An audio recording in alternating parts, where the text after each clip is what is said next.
தேர்தலுக்கு முன்பு பாஜகவை எதிர்க்கும் திமுக தேர்தலுக்கு பின் பாஜகவை ஆதரிப்பதாக அதிமுக முன்னாள் அமைச்சர் செல்லூர் ராஜு விமர்சித்துள்ளார். இன்னைக்கு அவருடைய எண்ணங்கள் தேர்தலுக்கு முன்பாக ஒன்று இருக்கிறது, தேர்தலுக்கு பின்பாக ஒன்று.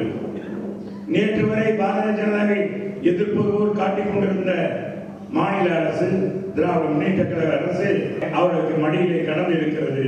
எனவே அவருக்கு பயம் இருக்கிறது என்பது தெரிகிறது.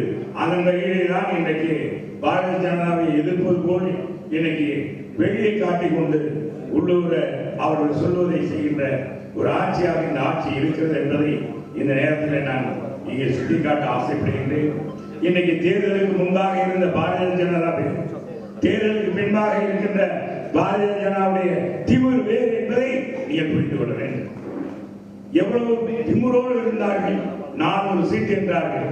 இன்றைக்கு அந்த 400 என்பது இன்றைக்கு எந்த அளவுக்கு மைனாரிட்டி ஆட்சியாக இன்றைக்கு இருக்கிறது. எனவே இந்த மைனாரிட்டி ஆட்சியை வைத்துக் கொண்டு சிறுபான்மை மக்களை அடக்கலாம் ஒடுக்கலாம் என்று நினைத்தால் நிச்சயமாக அந்த விளைவு மிகப்பெரிய விளைவாகத்தான் இருக்கும்.